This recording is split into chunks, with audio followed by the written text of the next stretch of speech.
Hello, welcome to Paralegal Counseling Training. Once again, this is Dr. Tulipo Mwenifumbo, and today we are starting the course entitled Debt Law.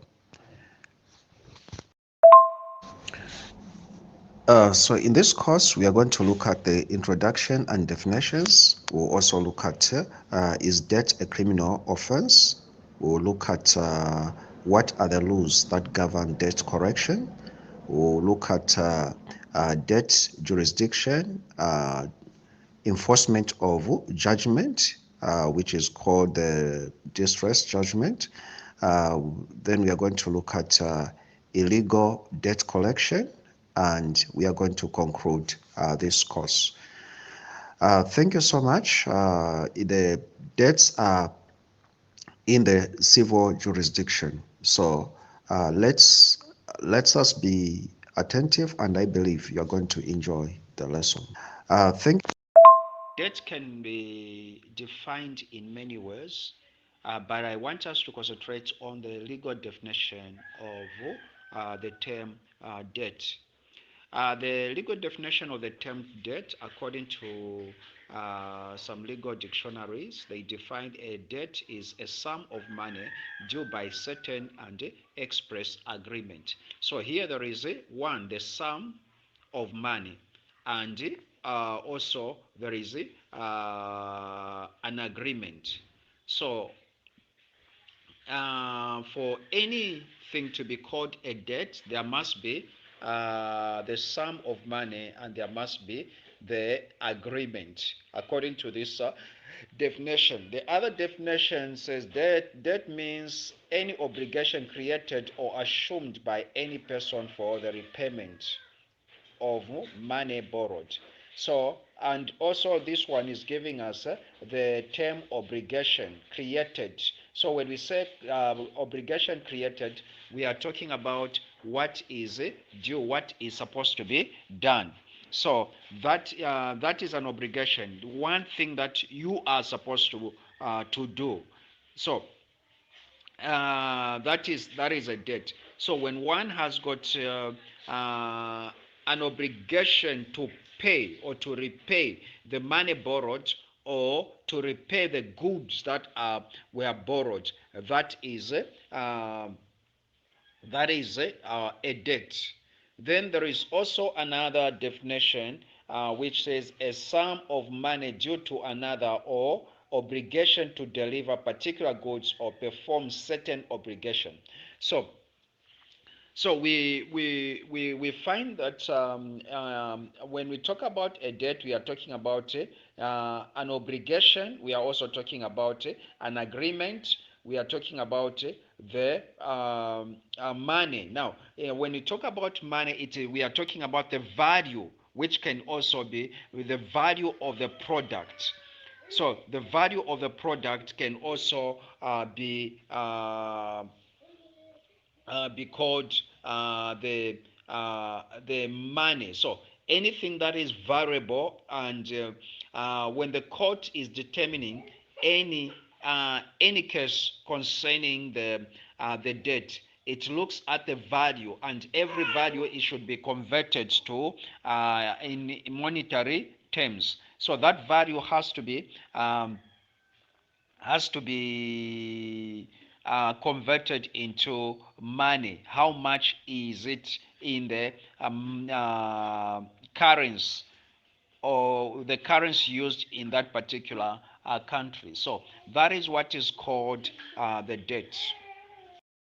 In summary, we said the debt is the sum that is due under the terms of contract. So when we talk about the debt is the sum that is due under the term of contract, meaning that there was the agreement which included the exchange, and it included also the seal, the signing, the obligation, and other things that are required.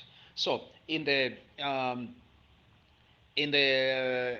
summary, a debt is a sum that is due under the term of contract, under the terms of contract, meaning that there was an agreement of that one is going to receive that payment, or there was an agreement that the the good or the product is offered, and one will be able to pay that at a certain period.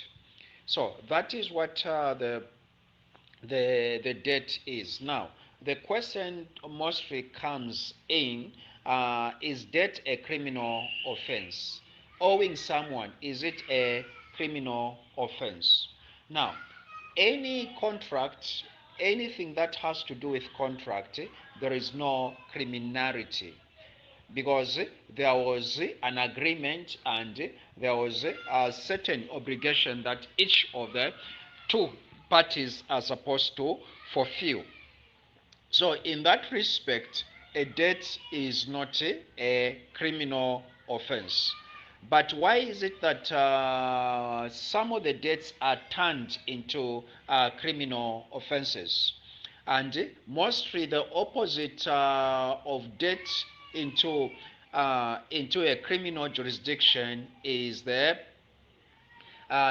case they usually call the obtaining money by false pretense, or obtaining goods by false pretense. Now, why is it so much abused, or why is it so much used in relationship to a debt? The reason why obtaining money by false pretense is used, which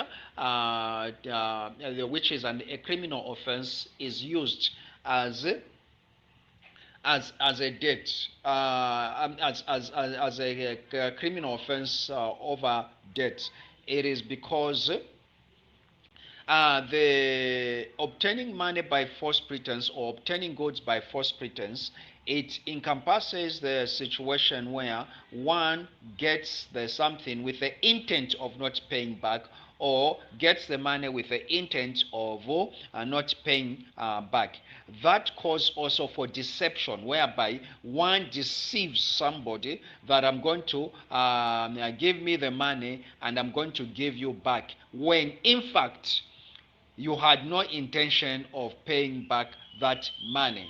Or you get the product, you get the goods, then you had the intention, because in a criminal jurisdiction, what they mostly look at, it is the intention. So any criminal offense, the major thing that they look at, it is the intent. What was the intention of somebody doing that? So the intent must be deliberate. The intent must be one, planning. That's why, like in the case of murder, when there was no intention of maybe committing murder, it is turned into what is called manslaughter. Why? Because this person had no intent of killing. Now, in the long run, he has killed somebody. So that becomes a manslaughter, because it is not intended. You do not intend to kill a person.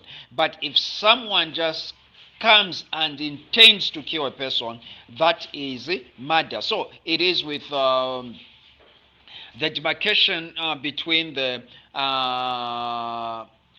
obtaining money or goods by false pretense, and also a debt. They use this because of the intent. So the judge, or they'll cite somebody with the intent of not paying back, with the intent of just trying to get the money and run away with it without paying the person. There are also some of the issues that surrounds that the law of debt. Yes, there are other issues that surrounds the or which can be criminalized in terms of which is similar to the debts. There is this case which is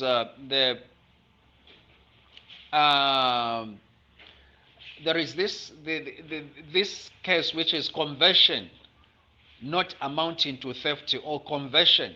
Conversion, it is also a criminal offense whereby you get something and you want to hold it without giving back to the owner.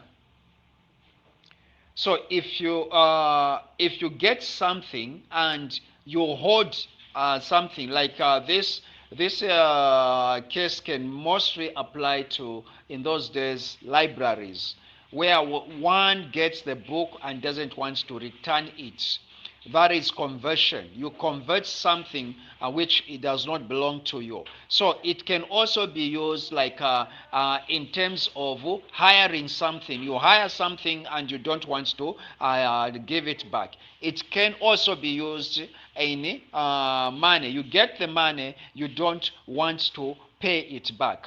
And so that becomes the criminal offense, which is conversion. Now, in conversion, there are also levels of conversion, which sometimes it turns out as a conversion not amounting to theft. So the obtaining, it is theft. Obtaining, it is the intent to steal. The obtaining, it is obtaining money or goods by false pretense. It is you have the intention of stealing. You have got the intention of trying to get something without paying back or without giving it back. That is obtaining. But conversion, it is whereby you hold on to someone's property or someone's good, and you don't want, and you have no intention of stealing, but you just want to hold it. You want it to that person forgets about it. That is conversion. And now that's on the conversion, there is what is called conversion not amounting to theft, meaning that you are quite all right, you are holding to something, but maybe you have just delayed in giving it back. The time that you agreed, you have not given it back, and you have been holding it on. So that is conversion. Now, when we talk about now, debt is not a criminal offense. Having borrowed on the contract that you are going to pay back or you are going to give back the money, that is not a criminal offense, and you cannot be cited as criminal. The police are not supposed to arrest anybody where there was an agreement that I'll be able to pay. So, even when they want to bring it into a criminal offense, there must be certain things that has to be considered, not just the report that no, this one has obtained money by false pretense. There must be a situation where the complainant complain that this money has not has stayed and doesn't want to give me. It should never be right there that one should be put in cells. There must be negotiations. There must be first to establish the fact whether this person is willing to pay or is not willing to pay. You know, if there is a most one of the challenging laws which are very difficult to apply and to work on or to prove is the debt law. So now, what laws governs debt correction? The first thing that should govern the debt correction in debt correction is that one has to there must be a contract before the debt is made. There must be a contract before the debt is made. So you cannot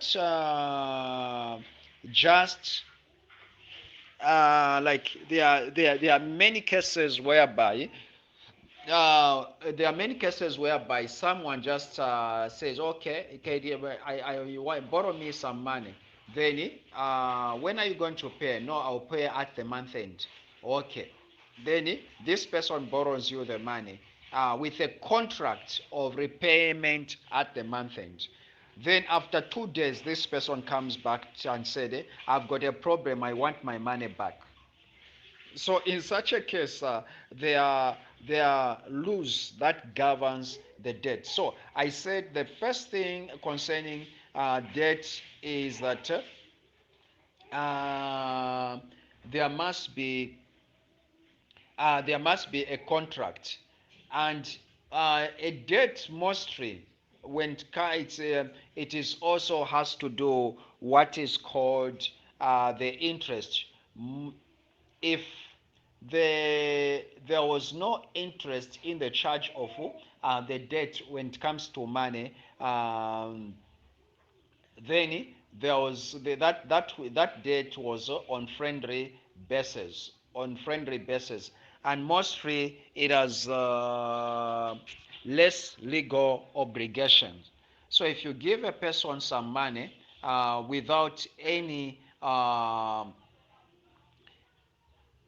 contract on interest, then that is not a debt as it is supposed to be, because some of the definition of a debt is also includes the interest. So some legal definition of the debt includes also the money given on interest. So now, we are talking about the law that governs, or the rules that governs the debt correction. Now, as I said, the first thing that has to be there, which has to be established, is that there is a contract between the lender and the borrower.